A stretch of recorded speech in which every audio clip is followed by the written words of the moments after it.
എത്ര ദിവസമായി പനി തുടങ്ങിയിട്ട്? 2 ദിവസമായിട്ടുണ്ട് 2 ഡോക്ടറെ. ദിവസം. മൂക്കൊലിപ്പ്, തുമ്മല് അങ്ങനെ ഉണ്ടോ? റൈനൈറ്റിസ് ചെറുതായിട്ട് പോലെ ഉണ്ടോ? മൂക്കൊലിപ്പും തുമ്മലും ഉണ്ട്. ഉണ്ട്. അതും ഒരു 3 അത് 3 ദിവസമായിട്ടുണ്ട്. ദിവസമായി. ശരി. വേറെ എന്തെങ്കിലും ബുദ്ധിമുട്ടുണ്ടോ? ചുമയുണ്ട് ചെറുതായിട്ട്. ചുമ എങ്ങനെയാ? നല്ല അത് കഫം ഒരു വരുന്നുണ്ടോ? വരട്ട് ചുമച്ച് ചുമ കഫം പോലെയാണ്. തുപ്പുന്നുണ്ടോ? മഞ്ഞ കഫമാണോ പോകുന്നത്? വരട്ട് ചുമയുണ്ട് ഡോക്ടറെ, ഒരു ദിവസമായിട്ട്. കുത്തിയുള്ള ചുമയാണ്. ശരി. അത് ഓക്കെ. 1 ദിവസമായിട്ടേ ഉള്ളൂ തുടങ്ങിയിട്ട്. ശരി. അപ്പോ ഞാന് മരുന്ന് എഴുതിയിട്ടുണ്ട്. അതാ എഴുതിയതുപോലെ തന്നെ കഴിക്കുക. കഴിച്ചിട്ട് പനി കുറവില്ലെങ്കിൽ ഒരു 2 ദിവസം കഴിഞ്ഞ് വീണ്ടും എന്നെ വന്ന് കാണുക. ഇതിൽ ആന്റിബയോട്ടിക് ഉണ്ടോ ഡോക്ടറെ? ആന്റിബയോട്ടിക്സോ? ഇങ്ങനെ ആന്റിബയോട്ടിക്സ് ചോദിച്ചു വാങ്ങിക്കുന്നവരാണോ നിങ്ങള്? എല്ലാ പനിക്കും ആന്റിബയോട്ടിക്സിന്റെ ആവശ്യമുണ്ടോ? ശക്തമായ പനി ഉണ്ടെന്ന് കരുതി ആന്റിബയോട്ടിക്സ് കഴിക്കണോ? ഇങ്ങനെ ആന്റിബയോട്ടിക്സ് കഴിക്കുന്നത് കൊണ്ട് എന്തൊക്കെ ദോഷങ്ങളാണ് വരിക എന്നുള്ളത് നിങ്ങൾക്കറിയോ? I M doctor Devi, consultant microbiologist. ഈ വിവരങ്ങളാണ് ഞാൻ ഈ വീഡിയോയിലൂടെ നിങ്ങൾക്ക് ഷെയർ ചെയ്യുന്നത്. സോ വീഡിയോ സ്കിപ്പ് ആവാതെ കാണുക. 19-ാം നൂറ്റാണ്ടുകളുടെ ഒടുവിലും 20-ാം നൂറ്റാണ്ടിലും നമ്മൾ മെഡിസിന്റെ ഇറ വിശേഷിപ്പിച്ചുകൊണ്ടിരുന്നത് ഗോൾഡൻ ഇറ ഓഫ് മെഡിസിൻ എന്നാണ്. അതിനൊരു പ്രത്യേക കാരണമുണ്ട്. ആ കാലഘട്ടത്തിലായിരുന്നു ആന്റിബയോട്ടിക്സുകളുടെ കൂടുതലായിട്ടുള്ള ഡെവലപ്മെന്റ്. 1928 ഒരു വണ്ടർ ഡ്രഗിന്റെ ഡിസ്കവറിയോടുകൂടി നമ്മുടെ മെഡിക്കൽ ഫീൽഡ് വല്ലാത്ത മിറാക്കിൾ പോലെ മാറി പറയുകയായിരുന്നു. ഈ ഒരു വണ്ടർ ഡ്രഗ് ആണ് പെൻസിലിൻ. വളരെ നിസ്സാരമായ ഒരു കാര്യത്തിലാണ് അലക്സാണ്ടർ ഫ്ലെമിംഗ് എന്ന മൈക്രോബയോളജിസ്റ്റ് ഇത് കണ്ടുപിടിച്ചത്. പുള്ളി ഒരു ദിവസം സ്റ്റഫീലോകോക്കസ് എന്ന് പറഞ്ഞ ഒരു സൂക്ഷ്മാണുവിന്റെ പ്ലേറ്റ് മൂടി വെക്കാതെ പോയി.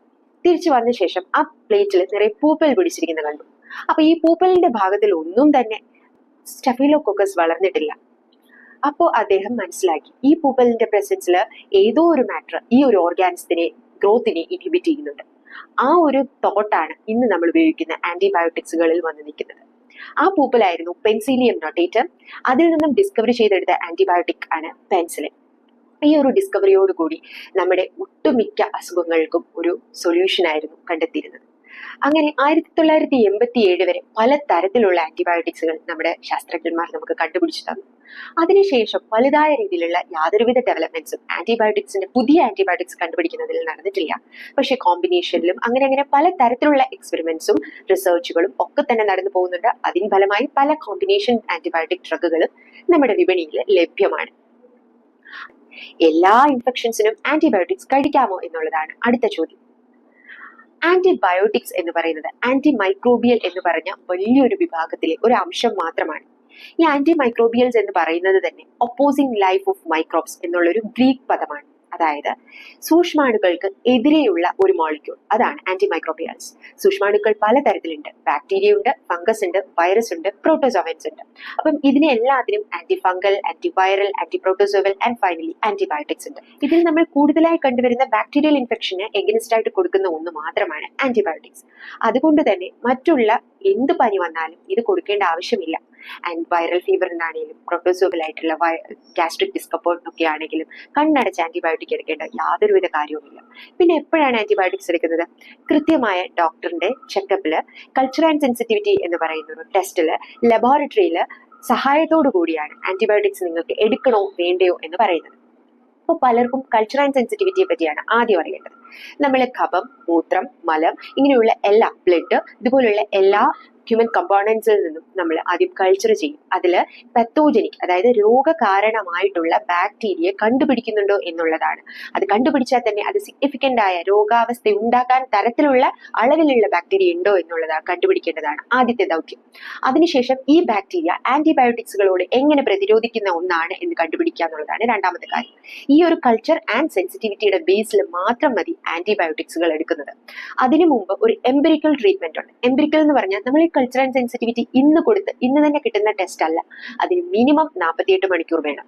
അതിൽ കൂടുതലും ചിലപ്പമാകാം. അപ്പൊ ഈ ഒരു 48 മണിക്കൂറിൽ ഇൻഫെക്ഷൻ അമിതമാകാതിരിക്കാൻ വേണ്ടിയിട്ട് മറ്റുള്ള എല്ലാ ക്ലിനിക്കൽ സയൻസിന്റെയും ബേസിൽ നമ്മൾ ഒരു ചെറിയ തോതിലുള്ള ഒരു ആന്റിബയോട്ടിക് എംപിരിക്കലായിട്ട് കൊടുക്കും. അപ്പോൾ ആ ഒരു ആന്റിബയോട്ടിക് ആ ഒരു 2 ദിവസത്തിൽ തന്നെ അതിന്റെ ആവശ്യമില്ലെങ്കിൽ അത് നിർത്താം. അത് അല്ല അതിന്റെ ഹയർ ആയിട്ടുള്ളത് കൊടുക്കണമെങ്കിൽ അത് മാറ്റി ഹയർ കൊടുക്കാം ബേസ്ഡ് ഓൺ ദീസ് റിപ്പോർട്ട്സ്. ഇതാണ് കൃത്യമായ രീതിയിൽ പറഞ്ഞാൽ ആന്റിബയോട്ടിക്കുകളുടെ ഉപയോഗം. അപ്പോൾ ഇതിൽ നിന്നും തന്നെ വ്യക്തമാണ്, ആവശ്യമില്ലാതെ നമുക്ക് മെഡിക്കൽ സ്റ്റോറുകളിലോ അല്ലെങ്കിൽ ഡോക്ടേഴ്സിനെ പ്രഷർ ചെയ്യുകയോ ഒന്നും വേണ്ട ആന്റിബയോട്ടിക്സ് ഉപയോഗിക്കാൻ. അത് കൃത്യമായ സമയം, കൃത്യമായ ആളിൽ, കൃത്യമായ അളവിൽ, കൃത്യമായ ഡ്യൂറേഷനിൽ കിട്ടിയാൽ മാത്രമേ ഉപയോഗപ്രദമാകുകയുള്ളൂ. ഇനി ഇങ്ങനെ ഒന്നും ഞങ്ങൾ എടുക്കുന്നില്ല, ഞങ്ങൾക്ക് ആന്റിബയോട്ടിക് വേണം, മരുന്ന് മാറണം, അസുഖം പെട്ടെന്ന് കുറയും എന്നൊക്കെ പറഞ്ഞ് ആന്റിബയോട്ടിക്സ് നമ്മൾ എടുത്തു കഴിഞ്ഞാൽ അത് നമ്മളോട് തന്നെ ചെയ്യുന്ന ഏറ്റവും വലിയ ഒരു മോശമായ പ്രവണതയാണ്. ആഗോള പൊതുജന ആരോഗ്യത്തിന് വർദ്ധിച്ചു വരുന്ന ഒരു ഭീഷണിക്ക് കാരണമാണ് അങ്ങനെയുള്ള പ്രവണതകൾ. ആന്റിമൈക്രോബിയൽ റെസിസ്റ്റൻസ്, അതായത് ഈ സൂക്ഷ്മാണുക്കൾക്ക് ആന്റിബയോട്ടിക്സിന് എതിരെ പ്രവർത്തിക്കാൻ കഴിയുന്ന ഒരു അവസ്ഥയെ നമ്മൾ ഉണ്ടാക്കി കൊടുക്കുകയാണ്. അതാണ് ആന്റിമൈക്രോബിയൽ റെസിസ്റ്റൻസ്. അത് വർദ്ധിച്ചു വന്നിരിക്കുന്ന ഒരു ത്രെട്ടായിട്ട് മാറിക്കൊണ്ടിരിക്കുകയാണ്. നമ്മൾക്ക് ഇത്രയും യൂസസ് ഉണ്ടാക്കുന്ന ഒരു ആന്റി മൈക്രോബിയൽസ്, അതായത് ഇപ്പോൾ വെറും ഒരു സാംക്രമിക രോഗത്തിന് മാത്രമല്ല, ഒരു ഇൻഫെക്ഷൻ വരാതിരിക്കാൻ വേണ്ടി ഇമ്മ്യൂണിറ്റി കുറവുള്ള പേഷ്യൻസിന്, ക്യാൻസർ പേഷ്യൻസ്, ട്രാൻസ്പ്ലാന്റ് പേഷ്യൻസ്, ഒരു സർജറിക്ക് കയറുമ്പോൾ അതിൻ്റെതായിട്ടുള്ള പ്രിക്കോഷൻസ് എടുക്കാൻ വേണ്ടിയിട്ടുള്ള അങ്ങനെ ഒരുപാട് ഉപയോഗം ഈ ഒരു ആന്റി മൈക്രോബിയൽസ് നമുക്ക് തരുന്നുണ്ട്. അപ്പം അതിനുമൊക്കെ ഒരു ഭീഷണിയായി മാറിക്കൊണ്ടിരിക്കുന്ന ഒരു കാര്യമാണ് ഈ ആന്റി മൈക്രോബിയൽ റെസിസ്റ്റൻസ്. ഇത് നമുക്ക് തടയാവുന്ന ഒരു കാര്യം തന്നെയാണ്. അതിന് മെഡിക്കൽ പ്രൊഫഷണൽസ് മാത്രമല്ല, കോമൺ പീപ്പിളിൽ ഒരു അവയർനെസ്സും വളരെ ഇമ്പോർട്ടൻ്റ് ആയിട്ടുള്ള ഒരു കാര്യമായിട്ട് മാറിയിരിക്കുകയാണ്. മനുഷ്യനും മൃഗങ്ങളും പരിസ്ഥിതിയും ചേർന്ന് വരുന്ന ഒരു സംയോജിത സന്തുലനാവസ്ഥ മെയിൻറ്റെയിൻ ചെയ്തു പോകാൻ മാത്രമേ ഈ ആന്റിമൈക്രോബിയൽ റെസിസ്റ്റൻസ് നമ്മൾ തടയാൻ കഴിയൂ. അപ്പം ഏതൊക്കെ തരത്തിലാണ് ഈ AMR വരുന്നത് എന്നുള്ളതാണ് ഞാൻ ആദ്യം പറയുന്നത്. ആദ്യത്തെ കാര്യം ആന്റിബയോട്ടിക്സുകളുടെ ദുരുപയോഗമാണ്. ഇത് പറയുമ്പോൾ എങ്ങനെയാണ് ദുരുപയോഗം ചെയ്യുന്നത്? നമുക്ക് ഏതെങ്കിലും ഒരു ജലദോഷപ്പനി വന്നാൽ, ഒരു ഫ്ലൂ അല്ലെങ്കിൽ ഒരു വൈറൽ ഫീവർ അല്ലെങ്കിൽ വയറ്റിന് ചെറുതായിട്ട് ഒരു വൈറൽ ഗ്യാസ്ട്രോ എൻട്രൈറ്റിസ് അതുപോലെയൊക്കെയുള്ള അവസ്ഥ വന്നാൽ നമ്മൾ ചാടി കയറി ആന്റിബയോട്ടിക്സ് ആദ്യം വാങ്ങിച്ചു കഴിക്കണോ, അല്ലെങ്കിൽ ഒരു ഡോക്ടറെ കാണാൻ പോകുമ്പോൾ ആന്റിബയോട്ടിക്സ് എന്താ എഴുതാത്തത് എന്ന് ചോദിച്ചുള്ള ഒരു പ്രഷർ കൊടുക്കണോ? ഇതിന്റെ ഒന്നും ആവശ്യമില്ല. കൃത്യമായ സമയത്ത് അത് ലബോറട്ടറി ടെസ്റ്റുകളുടെ സഹായത്തോടു കൂടി തന്നെ കണ്ടെത്തിയതിനു ശേഷം മാത്രം മതി ആന്റിബയോട്ടിക്സ് കഴിക്കുന്നത്. അല്ലെങ്കിൽ ഒരു സെക്കൻഡറി ഇൻഫെക്ഷൻ വന്നാൽ, ബാക്ടീരിയൽ ഇൻഫെക്ഷൻ വന്നാൽ മാത്രം മതി ആന്റിബയോട്ടിക്സ് കഴിക്കുന്നത്. അതുകൊണ്ട് കൃത്യമായ തരത്തിലുള്ള ഉപയോഗം നടക്കാത്തപ്പോൾ ആന്റിമൈക്രോബിയൽ റെസിസ്റ്റൻസ് കൂടുതലുള്ള സാധ്യതയുണ്ട്. രണ്ടാമത്തത്, ഇങ്ങനെയൊക്കെ ലബോറട്ടറി ടെസ്റ്റ് നടത്തി നല്ലൊരു ഇൻഫെക്ഷൻ ആൾക്കുണ്ട്, അതനുസരിച്ച് ആന്റിബയോട്ടിക്സും പ്രിസ്ക്രൈബ് ചെയ്തു. അപ്പം ആദ്യ 2 ദിവസം ആന്റിബയോട്ടിക്സ് എടുത്തപ്പോൾ തന്നെ അസുഖം കുറഞ്ഞു. അപ്പൊ പിന്നീട് ഞാനിത് കഴിച്ചില്ല. കാരണം ആന്റിബയോട്ടിക്സ് ഒക്കെ വയറ്റിന് അസ്വസ്ഥത ഉണ്ടാക്കുന്നതും അങ്ങനെയുള്ള ചെറിയ ചെറിയ സൈഡ് എഫക്ട്സ് ഒക്കെ വരും, ഗ്യാസ്ട്രിക് സൈഡ് എഫക്ട്സ് ഒക്കെ വരും. അപ്പം അങ്ങനെയുള്ള അസ്വസ്ഥതകൾ കൊണ്ട് തന്നെ ആളുകൾ അത് കറക്റ്റ് ആയിട്ടുള്ള അളവിൽ കറക്റ്റ് രീതിയിൽ കഴിക്കാതെ പെട്ടെന്ന് നിർത്താൻ സാധ്യതയുണ്ട് അസുഖം മാറുമ്പോൾ തന്നെ. അപ്പൊ അങ്ങനെയും പകുതി നിർത്തിക്കഴിഞ്ഞാൽ ഉറപ്പായിട്ടും ആ ഒരു ബാക്ടീരിയ നമ്മുടെ ആ ഒരു പർട്ടിക്കുലർ ആന്റിബയോട്ടിക് കറക്റ്റായ രീതിയിൽ ഡോസ് തികയാതെ എടുത്തത് കൊണ്ട് തന്നെ റെസിസ്റ്റൻസ് എമേർജ് ചെയ്യാനുള്ള ചാൻസസ് ഉണ്ട്. അപ്പൊ പിന്നീട് നമ്മൾ ആ ഒരു ആന്റിബയോട്ടിക് തുടർച്ചയായിട്ട് ഇതുപോലെ തന്നെ 1-2 തവണ ചെയ്തതിനു ശേഷം കഴിച്ചാൽ നമുക്ക് ഒരു രീതിയിലും അത് ഏൽക്കാതെ വരും. അതിനാണ് ആന്റിമൈക്രോബിയൽ റെസിസ്റ്റൻസ് ഡെവലപ്പ് ചെയ്യുക എന്ന് പറയുന്നത്. പിന്നെ അനധികൃതമായിട്ടുള്ള ടോപ്പിക്കൽ ആന്റിബയോട്ടിക്സിന്റെ യൂസ്. ഇപ്പൊ പല വീഡിയോസിലും പല ആളുകളും പറഞ്ഞ് നമ്മൾ മുഖക്കുരുവിന് തന്നെ ടോപ്പിക്കൽ ക്ലിൻഡാമൈസിൻ, അതായത് കറക്റ്റായ ഒരു ഡോക്ടറുടെ നിർദ്ദേശപ്രകാരം അല്ലാതെ ഉപയോഗിക്കുന്നവർ കാണാം. അങ്ങനെ ആ ഒരു ക്ലിൻഡാമൈസിൻ ഉപയോഗിക്കുന്ന ആദ്യ തവണ ചിലപ്പോൾ മുഖക്കുരു മാറും. അത് കാരണം വേറൊരാൾക്ക് അത് പറഞ്ഞു കൊടുത്ത് അയാൾ ഉപയോഗിച്ച് അയാളുടെ മുഖക്കുരു മാറണം എന്നില്ല. നമ്മുടെ മുഖവും ചർമ്മവും സ്കിന്നും നമ്മുടെ ശരീരത്തിനുള്ളിലും ഒക്കെ ഒരു മൈക്രോബയോം ഉണ്ട്. മൈക്രോബയോം എന്ന് പറഞ്ഞാൽ ഒരുപാട് മൈക്രോ ഓർഗാനിസംസ് ഉണ്ട്. അവർ നമ്മളെ പലതരത്തിൽ സഹായിക്കുന്നവരായിരിക്കാം. അപ്പൊ ഇങ്ങനൊരു ടോപ്പിക്കൽ ആന്റിബയോട്ടിക് അല്ലെങ്കിൽ ഇങ്ങനെ അനാവശ്യമായിട്ടുള്ള ആന്റിബയോട്ടിക്സിന്റെ ഉപയോഗം കാരണം ആ ഒരു ഓർഗാനിസത്തിലൊക്കെ നമ്മൾ റെസിസ്റ്റൻസ് കൊണ്ടുവരാനുള്ള ചാൻസസ് ഉണ്ട്. ഇങ്ങനെ ഒരു തരത്തിലുള്ള ആന്റിബയോട്ടിക്കുകളോടും നമ്മുടെ നോർമൽ കമൻസൽ ആയിട്ടുള്ള ഓർഗാനിസം, അതായത് ഈ മേൽ പറഞ്ഞ മൈക്രോബയോം പോലുള്ള ഓർഗാനിസവും അല്ലാതെ അസുഖം വരുത്താൻ ശേഷിയുള്ള പെത്തോജനിക് ആയിട്ടുള്ള ഓർഗാനിസവും റെസിസ്റ്റന്റ് ആയി മാറിക്കഴിഞ്ഞാൽ നമുക്ക് ഒരു ആന്റിബയോട്ടിക്സും ഏൽക്കാതെ വരും. അതുകൊണ്ട് തന്നെ ആവശ്യമില്ലാത്ത ടോപ്പിക്കൽ ആന്റിബയോട്ടിക്സിന്റെ ഉപയോഗവും ഇതിൽ ഒരു പരിധി വരെ AMR, അതായത് ആന്റിമൈക്രോബിയൽ റെസിസ്റ്റൻസ് ഉണ്ടാകാനുള്ള ചാൻസസ് ഉണ്ടാകാറുണ്ട്. പിന്നെ ഈ ആന്റിബയോട്ടിക്സുകളൊക്കെ ഉപയോഗിക്കുന്നതുകൊണ്ട് എങ്ങനെ റെസിസ്റ്റൻസ് വരുന്നു എന്നുള്ളൊരു ഡൗട്ട് ആണെങ്കിൽ ജനിതക മാറ്റം, മ്യൂട്ടേഷൻ, അതുപോലെ തന്നെ നമ്മുടെ ഡാർവിന്റെ തിയറി ഓഫ് എവല്യൂഷൻ, അതായത് സർവൈവൽ ഓഫ് ദി ഫിറ്റസ്റ്റ്.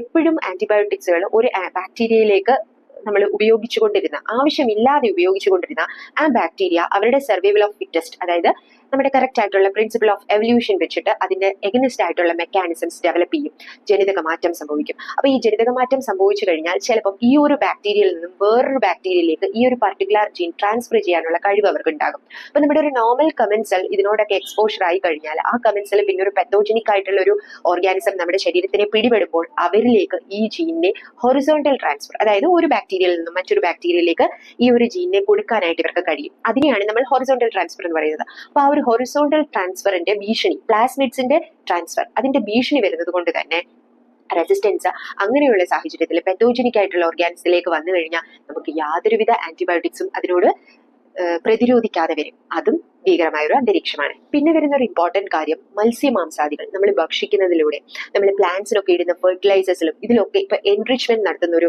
ഇറയാണ്. അതിലൊക്കെ ആന്റിബയോട്ടിക്സ് ആവശ്യമില്ലാതെ ആഡ് ചെയ്യുന്നുണ്ട്. വെറ്റിനറി ഫീൽഡിൽ ഒരു ഡിസീസ് ക്യൂർ ചെയ്യാൻ കൊടുക്കുന്ന ആന്റിബയോട്ടിക്സിനേക്കാളും ഉപരി ഫോർട്ടിഫൈഡ് ആയിട്ട് ആ ഒരു കോഴിയിലും അല്ലെങ്കിൽ അങ്ങനെയുള്ളതിലൊക്കെ കുത്തിവെക്കുന്ന ആന്റിബയോട്ടിക്സുകളാണ്. അസുഖം വരാതിരിക്കാൻ വേണ്ടി മുൻകൂട്ടി കുത്തിവെക്കുന്ന ആന്റിബയോട്ടിക്സുകളും ഫലത്തില് അത് ഭക്ഷിച്ചു കഴിയുമ്പോൾ നമ്മുടെ ഉള്ളിലാണ് പ്രവർത്തിക്കുന്നത്. ഇങ്ങനെയുള്ള ആന്റിബയോട്ടിക് റെസിഡ്യൂ ഉള്ള മീറ്റും ഫിഷും അല്ലെങ്കിൽ ഫെർട്ടിലൈസേഴ്സ് യൂസ് ചെയ്ത് ഉണ്ടാകുന്ന പ്ലാന്റ് പ്രോഡക്ട്സും ഒക്കെ നമ്മൾ ഉപയോഗിക്കുമ്പോൾ ആ മോളിക്യൂൾ നമ്മുടെ ഉള്ളിൽ കയറി നമ്മുടെ മൈക്രോ ഓർഗാനിസത്തിനെ അത് എതിരെ ആക്ട് ചെയ്ത് റെസിസ്റ്റൻസ് ഉണ്ടാക്കും. മൈക്രോബ്സ് അതിന് എഗനിസ്റ്റ് ആയിട്ടുള്ള റെസിസ്റ്റൻസ് ഉണ്ടാക്കുമ്പോൾ പിന്നെ ഒരു അസുഖം വരുമ്പോൾ ഏത് ആന്റിബയോട്ടിക് കഴിച്ചാലും അതിനെ അങ്ങോട്ട് ബലിക്കാത്തൊരവസ്ഥയിൽ ചെന്നെത്തിക്കും. അതിനെയാണ് നമ്മൾ ആന്റി മൈക്രോബിയൽ റെസിസ്റ്റൻസ് എന്ന് പറയുന്നത്. അപ്പൊ ഞാൻ ഈ പറഞ്ഞ കുറച്ച് ഫാക്ടറുകളാണ് അതിന്റെ ബേസിക് ആയിട്ടുള്ള കാര്യം. പിന്നെ ജനിതക മാറ്റം സംഭവിക്കുന്ന ബാക്ടീരിയകളാണ് മറ്റൊരു കാര്യം. അപ്പൊ നമുക്ക് ഇതിലൊക്കെ ഏറ്റവും ചെയ്യാൻ കഴിയുന്നത് പ്രിക്വേഷൻസ് ആണ്. ഇതിനെ തടയാനുള്ള ഫാക്ടേഴ്സ് നമ്മുടെ കയ്യിൽ തന്നെ ഉള്ളപ്പോൾ നമ്മൾ എന്തിനാണ് വിഷമിക്കുന്നത്, അല്ലെ? അപ്പോൾ അത് എന്തൊക്കെയാണെന്നാണ് ഞാൻ ഇനി പറയുന്നത്. ബേസിക്കലി ഒരു പ്രിസ്ക്രിപ്ഷന് ശേഷം, അതായത് കറക്റ്റ് ആയിട്ട് ഒരു ഡോക്ടറെ കണ്ട് ഡോക്ടറുടെ പ്രിസ്ക്രിപ്ഷനും കൾച്ചർ ആൻഡ് സെൻസിറ്റിവിറ്റിയുടെയും ബേസിൽ മാത്രം ആന്റിബയോട്ടിക്സ് കഴിക്കുക. അതാണ് ഒന്നാമത്തെ കാര്യം. രണ്ടാമത്തെ കാര്യം, ഈ ആന്റിബയോട്ടിക്സ് കൃത്യമായ തോതിൽ, കൃത്യമായ അളവിൽ, കൃത്യമായ ഡ്യൂറേഷനിൽ കഴിച്ചു തീർക്കുക. നമുക്ക് കഴിക്കാൻ തന്ന ആന്റിബയോട്ടിക്സ് യാതൊരുവിധ കാരണം, അല്ലെങ്കിൽ നമുക്ക് അപ്ലൈ ചെയ്യാൻ തരുന്ന ടോപ്പിക്കൽ ആന്റിബയോട്ടിക്സ് യാതൊരുവിധ കാരണത്തിലും നമ്മുടെ ബന്ധുക്കൾക്കോ നമ്മുടെ സുഹൃത്തുക്കൾക്കോ നമ്മളായിട്ട് പറഞ്ഞു കൊടുക്കാതിരിക്കുക. ഇത് കഴിച്ചോ, എനിക്കിത് മാറി അതുകൊണ്ട് നിനക്കും മാറും എന്നുള്ളൊരു ധാരണയില്ല, അവർക്ക് ആർക്കും അത് കൊടുക്കാതിരിക്കുക. അടുത്ത് വരുന്ന കാര്യം പ്രോപ്പർ സാനിറ്റേഷൻ ആണ്. അതായത് ഹാൻഡ് വാഷിംഗ്, നമ്മൾ ലൈഫ് സ്റ്റോക്ക് ആയിട്ട്, അതായത് അനിമൽസ് അങ്ങനെയുള്ളതൊക്കെ ആയിട്ട് കൈകാര്യം ചെയ്ത് കഴിഞ്ഞ് പ്രോപ്പർ ആയിട്ടുള്ള ഹാൻഡ് വാഷിംഗ്, അല്ലാതെയും നമ്മൾ ഹാൻഡ് വാഷിംഗ്, കാരണം ഈ ഹാൻഡിലൂടെയാണ് കൂടുതൽ മൈക്രോബ്സും പകരുന്നത്. അപ്പൊ പ്രോപ്പർ ഹാൻഡ് വാഷിംഗ്, എൻവയോൺമെന്റൽ സാനിറ്റേഷൻ, ഇതൊക്കെ ഒരു ഇമ്പോർട്ടന്റ്. ആന്റിബയോട്ടിക് ഫ്രീ ആയിട്ടുള്ള മീറ്റ്, ഫിഷ് പ്രൊഡക്ട്സ് ഇതൊക്കെ വാങ്ങിച്ച് കൺസ്യൂം ചെയ്യാനായിട്ട് ശ്രമിക്കുക. ഇതിനൊക്കെ ഉപരി പ്രിക്വേഷൻ എന്നുള്ള രീതിയിൽ വാക്സിനേഷൻസ് കുട്ടികൾക്കാണെങ്കിലും മുതിർന്നവർക്കാണെങ്കിലും ആ ഒരു പാൻഡമിക്കിന്റെ സമയമാണെങ്കിലും അല്ലെങ്കിൽ കറക്റ്റ് ആയിട്ട് നമ്മുടെ നാഷണൽ ഇമ്മ്യൂണൈസേഷൻ പോളിസി അനുസരിച്ചിട്ടുള്ള വാക്സിൻസ് എല്ലാം എടുക്കുക. അതും അനാവശ്യമായിട്ടുള്ള രോഗങ്ങളിൽ നിന്ന് നമ്മളെ തടയാനായിട്ട് ഒരു പരിധിവരെ എന്തായാലും സഹായിക്കും. പിന്നെ മറ്റുള്ളൊരു കാര്യം ആരോഗ്യ രംഗത്തെ കാര്യങ്ങളാണ്. അതായത് കറക്റ്റ് ആയിട്ടുള്ള ആന്റിബയോട്ടിക് പോളിസീസ് ഉണ്ടാക്കുക ഓരോ ഹോസ്പിറ്റൽസും. നമ്മുടെ കേരളം എന്തായാലും അതിൽ കറക്റ്റ് ആയിട്ടുള്ള ഒരു ഇനിഷ്യേറ്റീവ് ആദ്യം തന്നെ എടുത്തിട്ടുണ്ട്. നമുക്കൊരു സ്റ്റേറ്റ് ആന്റിബയോട്ടിക് പോളിസി ഉണ്ട്. അതിന്റെ ബേസ് ചെയ്താണ് മിക്ക ഹോസ്പിറ്റൽസും വർക്ക് ചെയ്യുന്നത്. ഇപ്പോൾ തന്നെ നമുക്കൊരു കാസ്നെറ്റ്, അതായത് Kerala anti microbial resistance surveillance network ഉണ്ട്. അതിന്റെ ബേസിസിൽ നമുക്ക് എത്രത്തോളം ആന്റിബയോട്ടിക്സുകൾക്ക് പ്രതിരോധ ശേഷി ഡെവലപ്പ് ചെയ്തിട്ടുണ്ടെന്ന് അറിയാൻ പറ്റും. അതിന്റെ ബേസിസിൽ നമുക്ക് പോളിസീസ് കൊണ്ടുവരാൻ പറ്റും, കൂടുതലായിട്ടുള്ള മോഡിഫിക്കേഷൻസ് നടത്താൻ പറ്റും. അതിന്റെ ബേസിസിൽ തന്നെയാണ് കേരള ഡ്രഗ് കൺട്രോൾ കോർപ്പറേഷൻ ഈ 2024 കൊണ്ടുവന്ന അമൃത് എന്ന് പറഞ്ഞൊരു പ്രോഗ്രാം. അതിന്റെ ഭാഗമായിട്ട് ഓവർ ദ കൗണ്ടർ ആയിട്ട് കിട്ടിക്കൊണ്ടിരുന്ന ആന്റിബയോട്ടിക്സുകളൊക്കെ തന്നെ ഒരു ഡോക്ടറിന്റെ പ്രിസ്ക്രിപ്ഷൻ ഇല്ലാതെ നിങ്ങൾക്ക് കിട്ടില്ല. അത് അങ്ങനെ കൊടുക്കാനും പാടില്ല എന്നുള്ളതാണ് കാര്യം. അപ്പൊ ഇങ്ങനെയുള്ള കാര്യങ്ങളെല്ലാം നമ്മൾ ഒരുപോലെ ഒരുമിച്ച് ചെയ്യുകയാണെങ്കിൽ നമുക്ക് ഈ ഒരു ആന്റി മൈക്രോബിയൽ റെസിസ്റ്റൻസ് ഒരു പരിധി വരെ തടയാൻ കഴിയും. അതുമൂലം നമ്മുടെ ആ ഒരു ഗോൾഡൻ ഇറ ഓഫ് മെഡിസിൻ വീണ്ടും കറക്റ്റായ രീതിയിൽ കൊണ്ടുപോകാൻ കഴിയും. ഒരു വലിയ വിപത്തായി മാറാൻ പറ്റുന്ന ആ ഒരു സാഹചര്യത്തിനെ നമുക്ക് പൂർണ്ണമായും നീക്കാൻ കഴിയും. അപ്പോൾ ആന്റിബയോട്ടിക്സുകളും അതിന്റെ ഉപയോഗവും അതിന്റെ ദുരുപയോഗവും അതുമൂലമുണ്ടാകുന്ന ബുദ്ധിമുട്ടുകളും ഒക്കെ ഇപ്പോൾ ഏകദേശം നിങ്ങൾക്ക് മനസ്സിലായി കാണുമെന്ന് വിചാരിക്കുന്നു. അതുകൊണ്ട് തന്നെ stay safe and stay healthy. Thank you for watching. ഇങ്ങനെയുള്ള ഇൻഫർമേഷൻ നിങ്ങൾക്ക് യൂസ്ഫുൾ ആയി കരുതുന്നുണ്ടെങ്കിൽ for more information please subscribe my channel. Thank U.